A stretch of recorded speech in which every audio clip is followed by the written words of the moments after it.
આજે એક એવી ટ્રીટમેન્ટના વિશે જણાવવા જઈ રહ્યા છે જે સમજીને તમે તમારી જિંદગીના ઘણા બધા દર્દો અને દુખાવોમાંથી બહાર આવી શકો છો. આ ટ્રીટમેન્ટનું નામ છે સુજોગની સારવાર. દોસ્તો, આ ટ્રીટમેન્ટમાં કોઈ પણ જાતની દવા આપવામાં આવતી નથી કે કોઈ પણ જાતની એક્સરસાઇઝ કરાવવામાં આવતી નથી કે કોઈ પણ જાતની ચીરફાડ પણ કરવામાં આવતી નથી. છતાં તમારા શરીરના તમામ દુઃખ અને દર્દમાંથી તમે બહાર આવી શકો છો તેવી સારવાર તમને જણાવવા જઈ રહ્યા છે. બીજી એક ખાસ વાત જણાવવાની કે શરીરના કોઈ પણ દુખાવા માટે કોઈ પણ જાતની દવા બની જ નથી. આ એક જ સારવાર છે કે જેમાં શરીરના તમામ દુઃખો અને દર્દમાંથી તમને કાયમી ઉકેલ મળી જશે અને તમે રોગમુક્ત થઈ ભયમુક્ત જીવી શકશો. પગને લગતું કોઈ પણ દુખાવો હોય કે પછી ઘૂંટણને દુખાવો હોય, સાયટિકાનો પ્રોબ્લેમ હોય, થાપાને લગતો પ્રોબ્લેમ હોય કે વેરિકોઝ વેન્સને લગતો પ્રોબ્લેમ હોય, તો સાથે જ હાથનો દુખાવો હોય, કોણીનો દુખાવો, ખભાનો દુખાવો, બ્રેનને રિલેટેડ કોઈ પણ પ્રોબ્લેમ હોય કે કમરને લગતો કોઈ પણ પ્રોબ્લેમ હોય, પછી તે સર્વાઇકલને લગતો પ્રોબ્લેમ હોય કે પેરાલિસિસને લગતો પ્રોબ્લેમ હોય, ખેંચ આવી એટલે કે એપિલિપ્સી, ધ્રુજારી આવી એટલે કે પાર્કિન્સન્સ, રાત્રે ઊંઘ ન આવી, ખોટા વિચારો આવવા, ડિપ્રેશનમાં જીવવું, સતત માથામાં દુખતું રહેવું, શ્વાસ લેવામાં તકલીફ, મોઢામાં ગાલની નસો ખેંચાવી કે પછી કિડનીને લગતા યુરિનરી બ્લેડરને લગતા, આંતરડાને લગતા કોઈ પણ પ્રોબ્લેમની સાથે હાર્ટને લગતા કોઈ પણ પ્રોબ્લેમમાંથી મુક્તિ જોઈતી હોય તો આ ટ્રીટમેન્ટ તમારા માટે ખૂબ જ જરૂરી છે. ઉપરોક્ત તમામ રોગની કોઈ પણ દવા બની જ નથી, એ છે જ નહીં. માટે રોજ આ ચેનલ ઉપર આ જ ટાઈમે તમે વંદન સુજોગ સેન્ટરના તરુણભાઈ શાહના ઇન્ટરવ્યૂ જાતે જ નિહાળો અને જાતે ટ્રીટમેન્ટ કરો. કોઈ પણ જાતના ખર્ચ વિના અને રોગમુક્ત બનો. નમસ્કાર દર્શક મિત્રો, હું છું આપની સાથે નમ્રતા મહિડા. ગુજરાત ન્યૂઝના અમારા સ્પેશિયલ હેલ્થ પ્રોગ્રામમાં આપનું સ્વાગત છે. દર્શક મિત્રો, આપણું શરીર શેનું બનેલું છે? આપણને સૌને થોડીક જાણકારી હશે, નોલેજ હશે, પરંતુ પૂરી જાણકારી તો હજી સુધી લગભગ કોઈને પણ નહીં હોય, કોઈને હશે. પરંતુ આજે આ તમામ માહિતી માટે સાથે જ જેમ કે અત્યાર સુધીના આપણે એપિસોડ કર્યા, સુજોગમાં કેવી રીતે ટ્રીટમેન્ટ કરવામાં આવે છે, તો તેને જ લઈને આજે દર્શક મિત્રો આજે આ તમામ માહિતી ડિટેલમાં આપણે જે માહિતી છે તેની જાણકારી માટે આજે આપણી સાથે જોડાઈ રહ્યા છે વંદન સુજોગ સેન્ટરથી તરુણભાઈ શાહ. તરુણભાઈ શાહ, આપનું સ્વાગત છે અમારા સ્પેશિયલ પ્રોગ્રામમાં. તરુણભાઈ, આજે આપણે અત્યાર સુધી તો આપણે ઘણા બધા એપિસોડ કરી લીધા છે, બીમારીઓ વિશે આપણે વાત કરી છે કે પછી દુખાવા વિશે વાત કરી છે, પરંતુ આજે અમારા દર્શક મિત્રોને હું જણાવવા માંગીશ કે આપણે આ વાત કરીએ સુજોગની ટ્રીટમેન્ટની અને ઘણી બધી વાત છે, પરંતુ આપણે જેની મેઇન ડિટેલ છે એ જાણવાનું હજી સુધી રહી ગયું છે. તો અમારા દર્શક મિત્રોને જણાવશો કે શરીર શેનું બનેલું છે, શું છે શરીર? ક્યાંથી શોધી લાવો છો નોરા? તમે નવા અટપટા સવાલ તો પૂરી પરીક્ષા લેવા જ બેઠા છો કે હું મારી? ખેર, બહુ ફાઇન સવાલ તમે પૂછ્યો. તમે જેવો સવાલ પૂછ્યો દરેક સાયન્ટિસ્ટના મગજમાં બી આવતું હતું કે શરીર શાનું બનેલું છે. બરોબર, સમજી લો. એમને બી ખ્યાલ આવતો હતો કે આ શરીર શાનું બનેલું છે. એમને બી બહુ રિસર્ચ કર્યું કે આપણા આધ્યાત્મિક લેવલે તેવું કહેતું હતું કે પંચ મહાભૂતોનું આપણું શરીર બનેલું છે. તો એ રીતે બધા પોતપોતાની રીતે બધું કહેતા હોય છે. તો સાયન્ટિસ્ટ એવું આજે ચંદ્ર પર આપણું સાયન્સ પહોંચી ગયું છે. તો શરીર શાનું બનેલું છે એ રિસર્ચ ના કરે તો આજે સમજી લો કે કિડનીનો પ્રોબ્લેમ થયો, હાર્ટનો પ્રોબ્લેમ થયો, તો આપણને ખબર જ હોય કે આપણે હાર્ટ બનાવી શકીએ છીએ, તો પછી બનાવીને હાર્ટ શરીરમાં મૂકી ના દે, કોઈ માણસની મોત જ ના થાય. એટલે સાયન્સે શોધ્યું કે શરીર શાનું બનેલું છે. એટલે એમણે આખું શરીર ચીરફાડ કરીને જોયું કે કઈ નસ ક્યાં જાય છે, કઈ જાય છે. પછી એમને જોયું, તમને લાગ્યું કે આ શરીર શાનું બનેલું છે કે મેરીનેસ હાડકા લોહી માંસનું બનેલું છે. પહેલા તેમને દેખાતું કે હાડકા લોહી માંસનું બનેલું છે, નસોનું બનેલું છે, પણ હાડકા લોહી માંસ શામાંથી બને છે? ભાઈ, હાડકા માંસ તો બધું છે શરીરમાં, પણ હાડકા માંસ કોક તો બનાવનાર છે ને, આપણે બહારથી તો કશું અંદર નાખતા નથી. તો આ શાનાથી બનેલું છે? એમને બહુ રિસર્ચ કરતા ખબર પડી કે આપણા 12 મેરિડિયન છે. Small, large intestine, triple warmer, heart, lungs, brain. આ બાજુ તમે જોવા જશો તો લીવર, સ્પ્લીન, કિડની છે, યુરિનરી બ્લેડર, સ્ટમક અને ગોલ બ્લેડર. આ 12 મેરિડિયન્સમાંથી આપણું શરીર બનેલું છે. એટલે એમણે પછી રિસર્ચ કર્યું કે આ 12 મેરિડિયન છે એમાંથી જ હાડકા લોહી બને છે, કારણ કે માણસ ખાય છે એમાંથી બધું માંસ લોહી બને છે, માંસ બને છે. એટલે એમણે વિચાર્યું કે હવે લીવર ફંક્શન, સ્પ્લીન, કિડની આપણે તો જોયું, હવે આપણે એવું ના વિચારીએ કે આપણે હાર્ટ જ બનાવી શકીએ. તો બધી જગ્યાએ લોહી પહોંચાડવાનું બાયચાન્સ કોઈનું હાર્ટ ફેલ થઈ ગયું હતું, તેમને હાર્ટ બનાવવા માટે મટીરિયલ શોધ્યું કે આપણે હાર્ટ, તો એમને જે બી માણસ રહેતી જાય તેમાંથી હાર્ટનું મટીરિયલ કયા મટીરિયલમાંથી બનેલું છે એમને શોધવાની કોશિશ કરી. એમને હાર્ટ લીધું અને વિચારતા હતા કે આ કયું મટીરિયલ છે, કયું મટીરિયલ છે, કયું મટીરિયલ છે. એમને સમજણ જ નથી પડતી કે આ કયું મટીરિયલ મટીરિયલ છે. બહુ જ વિચાર્યા પછી એમને ખબર પડી આ મારું રિસર્ચ નથી, બરોબર સમજી લેજો. આ મેડિકલ સાયન્સનું રિસર્ચ છે, મારું રિસર્ચ નથી. હું નથી કરતો કે સુજોગ નથી કરતો, આ મેડિકલ સાયન્સ કે છે. બહુ રિસર્ચ કર્યા પછી ખબર પડી કે આ જે બારે જે મેરિડન્સ બન્યા છે એ ટોટલ મેરિડન્સ સેલમાંથી બનેલા છે, બરોબર સમજી લેજો. એમને લાગ્યું કે શાનું બનેલું છે, બહુ રિસર્ચ કર્યું તો ખબર પડી કે સેલ એટલે શું, આપણે ખબર છે ઘણા જે બેટરીમાં બધામાં યુઝ કરીએ છીએ કે એવા સેલ બનેલા છે. એટલે કે ભાઈ સમજી લો કે હાર્ટ છે તો હાર્ટ એ 50,000 સેલમાંથી હાર્ટ બન્યું, 60,000 સેલમાંથી કિડની બની, 70,000 સેલમાંથી સ્મોલ ઇન્ટેસ્ટાઇન, લાર્જ ઇન્ટેસ્ટાઇન બન્યું. એટલે અલગ અલગ સેલોની સંખ્યામાંથી અલગ અલગ શરીરના પાર્ટ બનેલા છે. એવું મેડિકલ સાયન્સે શોધ્યું. કહી શકાય વ્હાઇટ સેલ, રેડ સેલ છે ના, એ બ્લડ કેમિસ્ટ્રી, એ નહીં. આ હું શરીર શામાંથી બનેલું છે એ નીકળ્યું છે, એ અલગ થયું. એ WBC બધું અલગ થયું. એ સેલ નથી હોતા, WBC હોય છે. એ આગળ વાત કરે તો સેલની એમને મેરિડન્સ શામાંથી બને છે એ જોઈએ. તો પેલું લોહી શામાંથી બને છે આવ્યું, આ મેરિડન્સ શામાંથી બને છે. એટલે એમને ખબર પડી કે આ સેલમાંથી બને છે. તો એમને તો હાર્ટ બનાવવું હતું એટલે એમને સેલ બી ખોલી નાખ્યું કે આ સેલ કયા મટીરિયલમાંથી બને છે, બરોબર સમજી લો છો. જ્યારે સેલ ખોલી નાખ્યું તો ખબર પડી કે એટમમાંથી બનેલા હોય છે, બરોબર છે. એટલે કેવું કે એ સમજી લો કે 5,000 સેલમાંથી હાર્ટ બન્યું તો એમને એક સેલ ખોલ્યું તો ખબર પડી કે એટમમાંથી બનેલું છે. એટમ એમને લાગ્યું કે એટમમાંથી બનેલું છે, આપણે એટમ બી ખોલી નાખ્યું. એટલે એમને એટમ બી ખોલી નાખ્યું. જ્યારે એટમ ખોલી નાખ્યું ત્યારે એમને ખબર પડી કે આ એટમ 99.9% આ એટમ ટોટલ બ્લેન્ક છે, એમ્પ્ટી છે, ખાલી છે. કેવું લાગે છે? હવે જો એટમ ટોટલ ખાલી છે, 99.9% એટમ બ્લેન્ક છે, એમ્પ્ટી છે, ખાલી છે, તો સેલ શામાંથી બન્યું? એ બધું સમજી લો કે 10,000 એટમ ભેગા કરે એમાંથી એક સેલ બન્યું. તો સેલ તો ખાલી છે કારણ કે એટમમાં તો ખાલી 0.1% આપણે જે ખાવાનું ખાઈએ છીએ, બરોબર સમજી લેજો, ખાલી 0.1% આપણે જે ખાવાનું ખાઈએ છીએ એનાથી એટમ બને છે. 99.9% એટમ છે, બ્લેન્ક છે, એમ્પ્ટી છે, ખાલી છે. હવે એમાંથી સેલ બને છે. હવે સેલમાંથી જ હાર્ટ બને છે. તો હાર્ટમાં મટીરિયલ કયું આવ્યું?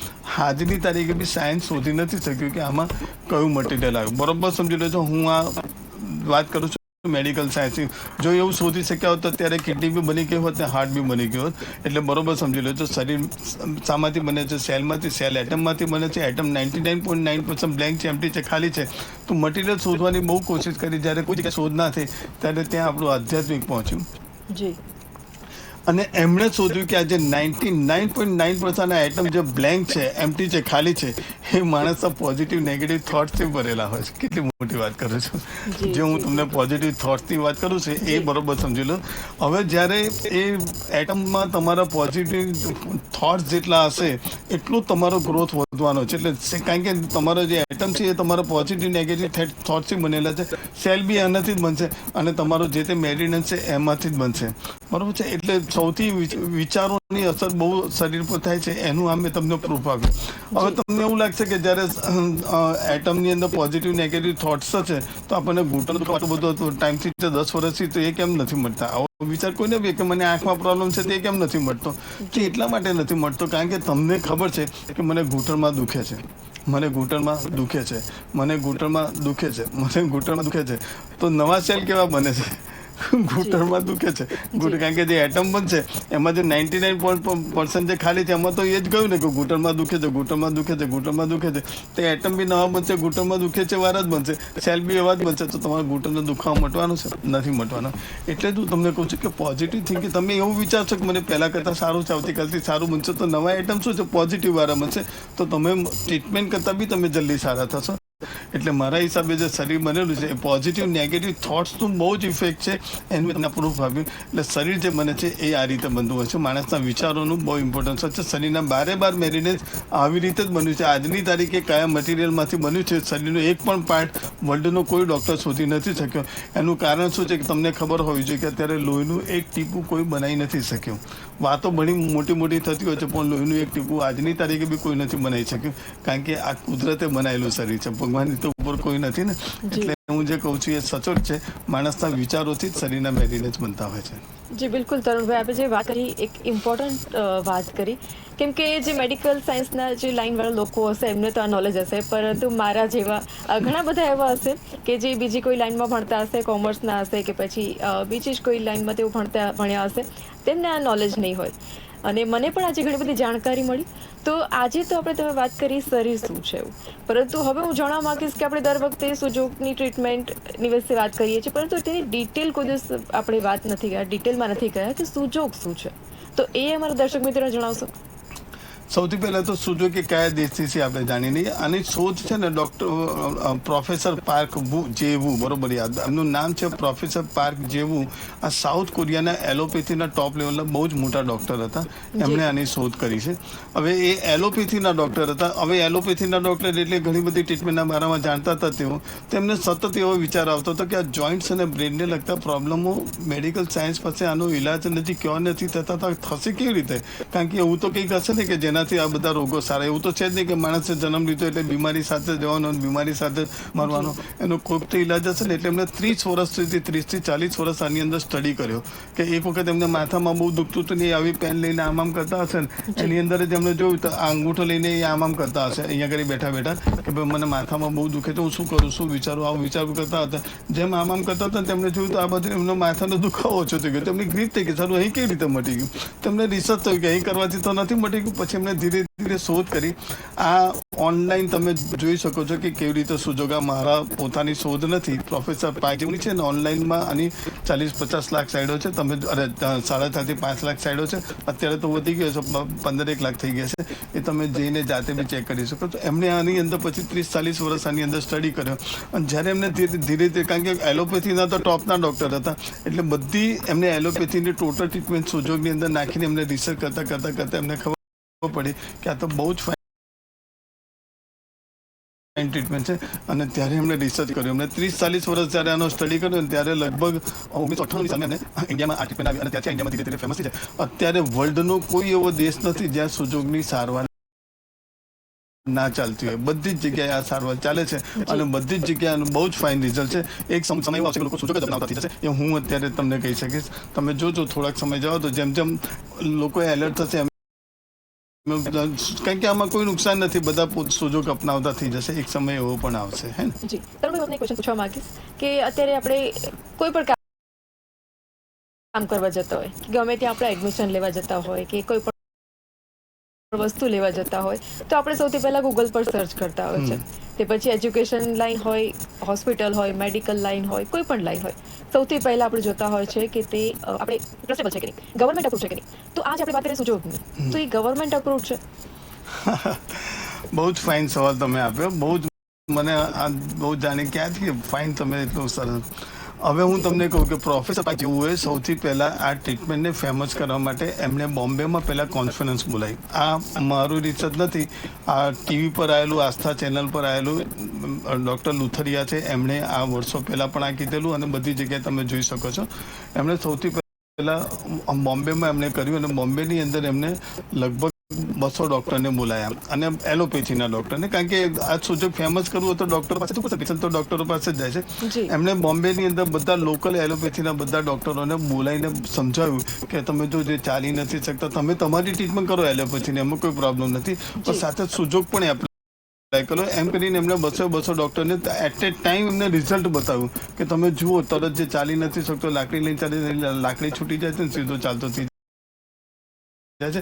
તમે તમારી ટ્રીટમેન્ટ કરો, સાથે સુજોગ બી અપનાવો. એમને રિક્વેસ્ટ કરીને બહુ વાત કરી. એ 200 ડૉક્ટરે ત્યારે જોયું કે ચાલો આનું રિઝલ્ટ બહુ જબરદસ્ત, પણ આ ફેમસ થશે તો આપણું શું થશે. તો એમણે શું કર્યું કે એનો પ્રતિભાવ ના આપ્યો અને એની બહુ પબ્લિસિટી વગેરે નથી, એટલે ફેમસ ના થયું. ત્યાર પછી બી પ્રોફેસર પાર્ક જે-વું હાર્યા નહીં. એમણે દિલ્હીની અંદર કોન્ફરન્સ રાખી. આ પ્રોફેસર લુથરિયાએ ટીવી પર આસ્થા ચેનલ પર બોલેલા શબ્દો છે, લગભગ 1998-2000ની સાલમાં બોલેલા શબ્દો છે. તમે રિસર્ચ કરી શકો છો. અને એમણે દિલ્હીની અંદર કોન્ફરન્સ કરી. એમાં ઇન્ડિયાના તમામ શહેરમાંથી 2 ડૉક્ટરને બોલાયા. સમજી લો ઇન્ડિયાના કેટલા બધા શહેર છે. દરેક શહેરમાંથી જે ટોપ લેવલના ડૉક્ટર હતા એવા 2 ડૉક્ટરોને ત્યાં આગળ બોલાયા દિલ્હીમાં અને મોટો હોલ રાખીને એમને કોન્ફરન્સ રાખી અને ત્યાં આગળ જે કાનમાં સાંભળી નતા શકતા એ લોકોને એટ ટાઈમ 5-10 મિનિટ ટ્રીટમેન્ટ આપીને નસો સુકાઈ ગઈ એવું ડાયગ્નોસિસ થયું એ લોકોને કાને સાંભળતા અને ગવર્મેન્ટ બોડીને પણ બતાવ્યું કે ભાઈ તમે જુઓ આનું રિઝલ્ટ કેવું છે. આ 1998ની જ વાત છે અને તમે જુઓ આને ગવર્મેન્ટ એપ્રુવ કરો તો વધારે સારું એમ કરીને એમને કાને નતા સાંભળી શકતા એ લોકોને બી બધું સાંભળતા કર્યા અને બધું એટ એ ટાઈમ રિઝલ્ટને બધું આપ્યું. જ્યારે ડૉક્ટરે આ બધું રિઝલ્ટ જોયું ત્યારે એમને લાગ્યું આ તો ચમત્કારિક રિઝલ્ટ છે એટલે એમને લાગ્યું ચાલો આ ટ્રીટમેન્ટ ફેમસ થશે તો આપણું શું. તો એમને આ ટ્રીટમેન્ટ ફેમસ ના થાય એના માટેના બધા પ્રયત્નો કર્યા એટલે સુજોગ જોઈએ એવું ફેમસ ના થયું. પછી પ્રોફેસર પાઇક જેવા ડૉક્ટરો છોડીને અમારા જેવા નોન મેડિકલ માણસો હતા એમાં જે અમારા અશોક કોઠારી કરીને છે જે જયપુરમાં છે એવા લોકોને અમે ભેગા કર્યા. પંકજભાઈ કરીને છે ભોપાલની અંદર છે, દિલ્હીમાં બી છે, બોમ્બેમાં છે. એવી રીતે બધા લોકો ભેગા થઈ પછી ધીરે ધીરે સુજોગના બધા કેમ્પસ બધું ચાલુ કર્યું. એવી રીતે સુજોગ ધીરે ધીરે ફેમસ કર્યું. હવે પણ ડૉક્ટરનો જે સપોર્ટ જોઈએ ના આવ્યો. પછી એમને ગવર્મેન્ટ બોડીને સમજાવ્યું, ગવર્મેન્ટ બોડીને આનું રિઝલ્ટ બતાવ્યું. તો ગવર્મેન્ટ બોડીએ ડાયરેક્ટ એમને એવું પૂછ્યું કે અમે તમારી ટ્રીટમેન્ટ એપ્રુવ કરી એનું અમને શું મળશે. પ્રોફેસર પાક જેવું એવું કીધું હું તો ગરીબ છું, હું તો હ્યુમન માણસાઈને હ્યુમન બિંગના હિસાબે માણસ જલ્દી ફાયદો થાય એટલે તમને કહું છું કે તમે ગવર્મેન્ટ એપ્રુવ કરો તો લોકોને વધારે ફાયદો થાય. ત્યારે ગવર્મેન્ટ બોડીએ એમને કીધું આ શબ્દો લુથરિયાના છે, આસ્થા ચેનલ પર આવેલા છે કે 1998ની સાલમાં દર વર્ષે 4 લાખ કરોડ, બરોબર સમજી લેજો, 4 લાખ કરોડ રૂપિયાની દવા ખાલી પેઇન કિલર અને સ્ટીરોઇડ વેચાય છે. હવે તમે વિચાર કરો આમાંથી ગવર્મેન્ટે કેટલી ઇન્કમ હશે. હવે જો આ ટ્રીટમેન્ટ ફેમસ થાય અને લોકો સારા થતા હોય તો આ દવાનું જે નુકસાન થશે કોણ આપશે. બીજી વસ્તુ આટલી બધી મેડિકલ કોલેજો છે, આટલા બધા MR છે, કેટલી બેકારી થઈ જશે. આનું શું થશે એ બધું પૂછ્યું તો પ્રોફેસર પાકે કીધું ભાઈ હું તો એક માણસાઈના હિસાબે કહું છું કે માણસ જાતિને ફાયદો થાય તમે આને જો એપ્રુવ કરો તો વધારે સારું. આ બધા કારણોથી આ ગવર્મેન્ટ એપ્રુવ આપણી આ સુજોગની ટ્રીટમેન્ટ થઈ નથી. પણ તેમ છતાં અત્યારે કહું કે અત્યારે ધીરે ધીરે આ ફેમસ થવા માંડી છે. અમદાવાદમાં બી સૌરાષ્ટ્ર યુનિવર્સિટીની અંદર બી આનો કોર્સ ચાલુ થઈ ગયો છે. ચેન્નઈમાં બી આની કોલેજ બની રહી છે. સૌરાષ્ટ્ર યુનિવર્સિટીમાં તો ઘણા ટાઈમથી ચાલુ છે, ચેન્નઈમાં બી આની કોલેજ બની ગઈ છે અને અત્યારે સુજોગ ઇન્ડિયામાં પણ બહુ ફેમસ થયું છે. અત્યારે તમે વર્લ્ડ લેવલે કોઈ બી દેશમાં જશો, કોઈ પણ દેશની અંદર જશો તો તમને ત્યાં સુજોગના મોટા મોટા હોસ્પિટલો મળશે, સુજોગની ટ્રીટમેન્ટ કરનારા મળશે, સુજોગની ટ્રીટમેન્ટ શીખવાડનારા બી મળશે અને ઘણું બધું અત્યારે સુજોગ ફેમસ થયું છે. અત્યારે સુજોગ ચારે બાજુ થઈ ચૂકી છે પણ અત્યારે ઇન્ડિયન ગવર્મેન્ટમાં એપ્રુવ નથી. પણ બીજી એનાથી મોટી વસ્તુ એવી બી હોય છે કે સમજી લો કે આપણે ઇન્ડિયાની અંદર કોઈ MBBS થયો કે કોઈ MD થયો કે MS થયો, એને બી જો અમેરિકા જવું હોય, બરોબર સમજી લો, અને અમેરિકા જઈને એને હોસ્પિટલ એ નહીં ખોલી શકે તરત. એને ત્યાં અમેરિકાનો કોર્સ પણ થોડો કરવો પડશે. ત્યાં જઈને કરીને પછી જ એને ત્યાં હોસ્પિટલ કે કોઈ ખોલી શકશે. એવું મારું તો એવું માનવું છે કે ભલે ગવર્મેન્ટે એપ્રુવ નહીં થયું પણ કંઈક એને સપોર્ટ કરે કે આપણે ઇન્ડિયામાં સાઉથ કોરિયાની ટ્રીટમેન્ટ છે ઇન્ડિયાની રીતે બી થાય અને જો ગવર્મેન્ટ એપ્રુવ થાય તો શું લોકોને ફાયદો વધારે થાય, જાતે લોકો ટ્રીટમેન્ટ કરતા થાય, એ રીતનું થાય, આમાં કોઈ ખર્ચો નથી, એ રીતનું થાય તો સારી વાત છે. હવે પણ ગવર્મેન્ટ એપ્રુવ અત્યારે હિન્દુસ્તાનમાં તો ચોક્કસ નથી, એ વાત હકીકત છે. તરુણભાઈ, એટલે કહી શકાય કે ટ્રસ્ટેબલ છે કેમ કે અત્યારે આપણે જોતા હોય છે યંગસ્ટર્સ ખાસ કરીને ગૂગલ પર રિવ્યૂ જોઈને તેઓ જાણકારી મેળવતા છે કે આના રિવ્યૂ કેવા છે અને એની ઉપરથી જજ કરતા હોય છે કે આ વેબસાઇટ કેવી છે કે કોઈ પણ જે ટ્રસ્ટ છે, કોઈ પણ સંસ્થા છે, સેન્ટર છે. તો જેમ કે વાત કરી તમે કે નોન મેડિકલ લાઈનના જે છે એમને ઇન્ક્લુડ કરવામાં આવ્યામાં, તો હવે એની માટે એજ્યુકેશન શું જોઈએ? આમાં એજ્યુકેશનમાં તો હું એવું કહીશ કે છોકરું ભણવા જાય સિનિયર KGમાં એજ્યુકેશન પછી આવે તો પછી આપણે એજ્યુકેશનની વાત કરીશું આગળ. પણ છોકરું જ્યારે ભણવા જાય ને ત્યારે બીજું એને સમજાવવામાં જ આવ્યું હોય પહેલેથી જ કે બેટા તને પગમાં દુખે છે તારે બીજી આંગળીમાં ટ્રીટમેન્ટ કરવાની છે, તારે અહીંયા ઘડી વાઇબ્રેશન આપ, અહીંયા ઘડી વાઇબ્રેશન આપ, અહીંયા ઘડી વાઇબ્રેશન આપ. આપણે મેડિકલી નથી જાણવું નથી કે સ્પ્લીન ક્યાં આવ્યું, લીવર ક્યાં આવ્યું, કિડની ક્યાં આવ્યું. આપણે ખાલી બીજી આંગળીમાં પગના પોઈન્ટ આવે છે એટલું તમે જાણીને જાતે ટ્રીટમેન્ટ કરો તો પગ સારો થઈ જતા આમાં નુકસાન શું છે? હાથમાં તો તકલીફ છે, તમને મેન્ટલી પ્રોબ્લેમ છે, તમે પહેલી આંગળીમાં ટ્રીટમેન્ટ કરો ધીરે ધીરે કરીને તમારા માથાના દુખાવાથી મટી જાય, તમારા હાથમાં થોડી મજબૂતાઈ આવી જાય તો આમાં નુકસાન શું છે? અચ્છા, બીજી વસ્તુ અહીંયા ટ્રીટમેન્ટ કરવાથી શરીરના કોઈ પાર્ટને કોઈ નુકસાન થવાનું નથી, આ તો જગ જાહેર છે. એટલે હું તો તમને એવું કહીશ કે તમારા માધ્યમથી એવું કહીશ કે શરીર ઇન્ડિયામાં તો ભણતરની સાથે જ સુજોગ એપ્લાય થવું છે. આમાં ભણતરની બી કોઈ એવી જરૂરી નથી હોતી કે મેડિકલ લાઈનનું તમારી પાસે બહુ નોલેજ છે. જનરલ નોલેજ હોય, સર્વાઇકલને લગતો પ્રોબ્લેમ છે તો અંગૂઠામાં ટ્રીટમેન્ટ કરો, એ રીતનું બી નોલેજ લેશો ને આપણે બહુ ડીપલી આપણે એડવાન્સ ટ્રીટમેન્ટમાં નથી જવું, આપણે બહુ ક્રોનિક રોગ નથી સારા કરવા, એ તરુણભાઈ જેવા કર્યા કરશે. પણ સામાન્ય રોગ હશે એ તો દરેક માણસ સમજીને પોતાનો પ્રોબ્લેમ તો પોતાની સમજી લો કે યુરિનને લગતો પ્રોબ્લેમ તો, મેન્સિસને લગતો પ્રોબ્લેમ તો, ફાઇબ્રોસિસની ગાંઠો થઈ ગઈ, હવે તમે ક્યાં જશો, એપિલેપ્સીની ખેંચ આવી ગઈ એકદમથી તમને, તમે ચાલતા તમને એકદમ, મેં તમને કીધું કે તમે કોઈ જગ્યાએ ગયા, તમે ઘરમાં જંગલમાં ગયા છો ને ત્યાં તમને એકદમ અડધી રાતે તાવ આવી ગયો, બરોબર, સમજી લો. હવે ત્યાં કોઈ ડોક્ટર નથી, તમારું શરીર ગરમ છે, ધગધગતું ગરમ છે, તમે શું કરશો, કેવી રીતે તમારો તાવ મટાડશો? જો તમારી પાસે સુજોગનું નોલેજ હશે, તમને ખબર છે કે આંગળીઓના ટેરવા છે, ટેરવાની અંદર આપણું બ્રેન આવેલું છે, તમે ફ્રીજમાંથી બરફની 2 વાડકી લેશો, એની અંદર બરફ મૂકીને આ આંગળીના 2 પંજા તમે આમ ઉપરની સાઈડ ત્યાં અંદર મૂકી દેશો, 10-15 મિનિટ મૂકશો, ધીરે ધીરે તમે જોશો તો તમારો તાવ ધીરે ધીરે કરીને ઓછો થઈ જશે. આ સુજોગનું નોલેજ છે, બરોબર, આ તરત જ થાય એવું.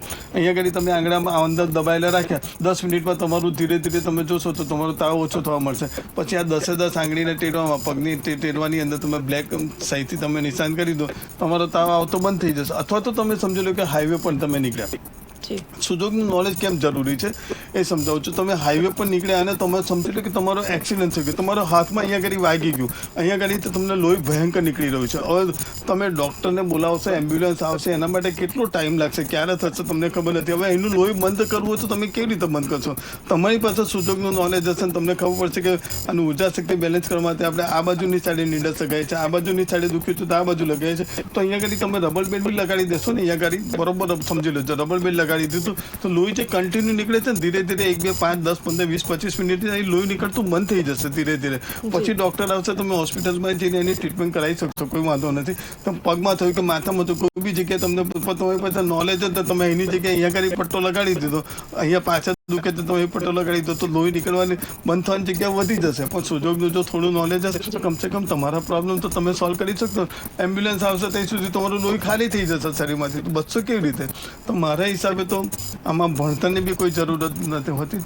જનરલ નોલેજ દરેક સ્કૂલની અંદર નાનપણથી જો બધાને શીખવાડવામાં આવે તો સુજોગનું જ્ઞાન આમાં કશું નુકસાન નથી. દરેક વ્યક્તિ શીખવું છે ને એ રીતે જાણ લેવી જોઈએ અને પોતાનો પ્રોબ્લેમ પોતાની રીતે સોલ્વ કરવા જોઈએ. બિલકુલ તરુણભાઈ, એટલે કહી શકાય કે અગર હું પણ આનું બેઝિક નોલેજ લઈ લઉં તો મારે તો જો કે લાઈન છે નહીં મેડિકલ લાઈનની, પર અગર હું પણ આનું બેઝિક નોલેજ લઈ લઉં તો હું પણ સુજોગની ટ્રીટમેન્ટ શીખી શકું છું. અત્યારે તો તમારી પાસે મારાથી વધારે નોલેજ છે, તમે જે સવાલો પૂછો તે તો મને કન્ફ્યુઝ કરી નાખો છો. જી બિલકુલ, એટલે આમાં એવું નથી કે એના સ્પેશિયલ એનું ભણતર હોવું જોઈએ. ના, સામાન્ય કેસ માટે એવું કંઈ જરૂર નથી, એ આપણે આપણી રીતે જ ક્યોર કરી શકીએ, હે ને?